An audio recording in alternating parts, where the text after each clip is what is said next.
I do not know, and nobody knows. Anybody that claims to have the strongest of opinions on this, I believe, is misleading themselves. We have not seen this team at full strength, but for a dozen games all year. We have not seen Luke Walton coach a team with real expectations, aside from the interim stint with the Warriors in the 73-win season ever. And you can make, I think I could be the prosecutor or the defense on this argument. If I wanted to get rid of Luke Walton, I would talk about the lack of growth of the players.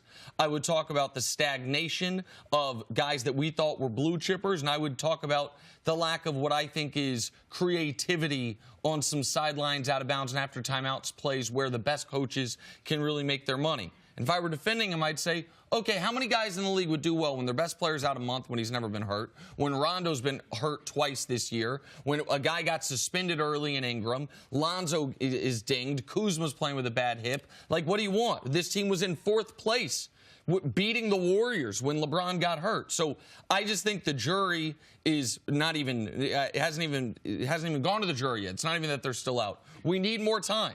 This is Luke Walton's first major season as a head coach with real expectations, and there are parts of it that I've been impressed by and parts of it that have been concerning. But I also don't buy that LeBron is trying to push him out. This was said on a podcast by someone who doesn't cover the Lakers. Jackie McMullen's an excellent reporter, but she's more East Coast centric. If Brian Windhorst or Zach Lowe or Woj or Shams or one of the many Lakers reporters wrote this, then I would take it with more than a grain of salt that I'm taking it right now. Well, there were questions about Luke Walton, and ultimately we know, regardless of what's going on in the NBA, LeBron, besides the Warriors, LeBron's going to get blamed for it. So before LeBron even got there, there were question marks about Luke Walton that were fair, and they would have been fair to any NBA coach. One of the things, when you don't have a chance to win a championship and you have lottery picks on your roster, one of the things in judging the coach, beside what do they do, dead ball, timeout, situations like that, what do they do, is are their younger players developing? Yeah. Now, one of the issues that I believe is worth discussing is when the players don't develop, we always blame the coach. You know why? Because we don't like to blame the players. But the players are more at fault with lack of development than the coaches are. Because the coaches are trying to develop the players, but are they putting in the necessary work to make themselves better? We always blame the coach. Wherever LeBron has been, the coach has always been in question. The only thing happened in Miami where he had Pat Riley, who would not budge, and he was not coaching LeBron. He was not going to replace Eric Spoelstra, who was an unproven coach at the time. But LeBron believed in Dwayne Wade. And Dwayne Wade told him that Sproles was a good and up-and-coming coach, and he could trust him.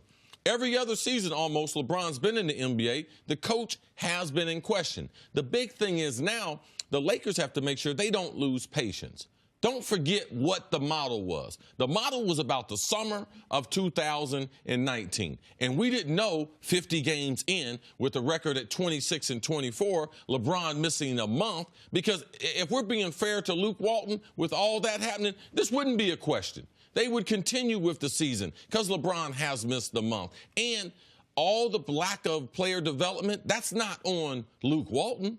Kuzma's developing. So how's Kuzma developing in Lonzo? He's not developing as fast. Ingram's not developing as fast. Is that really all Luke Walton's fault? So I just believe, be patient. Don't forget what the plan was. The plan was about the summer of 2019, and we're still headed towards that. And I just think there's a false narrative surrounding LeBron and Coach Killer. LeBron was drafted by a team where Paul Silas was the coach. Paul Silas, a year and a half in, Cleveland moved on from him and hired Mike Brown. Mike Brown was the coach the rest of LeBron's time there. Then he went to Miami. Spo was the coach the entire time there. Then he went to Cleveland, where they had hired David Blatt to deal with a young, not championship anywhere close team, and LeBron signs with them. And Blatt, a year and a half, I think with a lot of LeBron's pushing, was out the door. But also, before they hired Blatt, they hired Ty Lue, made him before they hired Blatt. So Blatt inherited Ty Lue, and they made Ty Lue the highest paid assistant. So when you start a situation like that, typically it's not going to end well. And so, the evidence is, it's not like people were lining up to hire David Blatt after that. It's not like David Blatt. It's like, oh, you fired this great coach. 2 coaches have been fired under LeBron's watch. Paul Silas, who didn't get another job for 5 years, and then when he got it, it was in Charlotte, short-lived, and David Blatt, who will never coach in the NBA again. Like, there's always tension because they talk about LeBron so much. And with Spo, it was touch and go for a moment. But they were smart to keep Eric Spoelstra because he proved himself to be an excellent NBA coach. But there's not this long list of coaches left in LeBron's wake. The only one that you can directly say LeBron helped get fired was David Blatt. And it was the right decision. They won the championship that year with Ty Lue as the head coach. There's a report out now that the Lakers are looking to hire or to bring someone in, another superstar, another big star to help LeBron before the trade deadline in the NBA. What do you make of that? All right, so I don't know how this is possible. Like, unless they think they're getting Anthony Davis, which the trade deadline's in 10 days, spoiler alert, they're not. There's no one that you would give up your ability to sign Kawhi Leonard or Kyrie Irving in free agency to bring in. There's that second-tier Bradley Beal level star. So, right. if they're going to make a trade, it's going to be for guys like this: Thad Young, Vucevic, Bojan Bogdanovic, guys that are on expiring contracts that you would include Kentavious Caldwell-Pope and a first-round pick to bring them in and keep all your cap flexibility. It would be but not a star, like a C-lister in the NBA, like superstar, all-star in the tier beneath that. But I think you agree with me on this. You don't want to give up your flexibility for what you said the plan was this summer. Yeah, and stay to the plan. Don't lose your patience just because you're inside the NBA season. Because Boston's not going to trade Kyrie to L.A. during the season in the next 10 days, and AD is not leaving the Pelicans until potentially this summer at the earliest. Remain patient. Get LeBron back healthy. Get the rest of the roster back healthy. Get into the playoffs. Try to win a series. Head to the summer, and then try to land Kawhi, which I would do. I'd be trying to land Kawhi. There are 2 names, like Kemba Walker's on expiring deal, but I do not think the Hornets want to move him.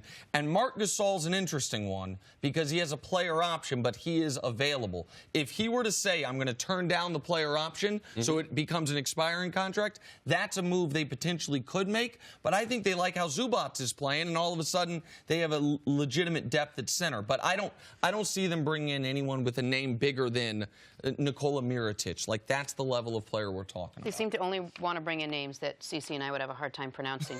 Thanks for watching. Subscribe here to get the latest from the show. Also, be sure to check out more of the best clips from First Things First, or go watch a few segments from our other shows on FS1.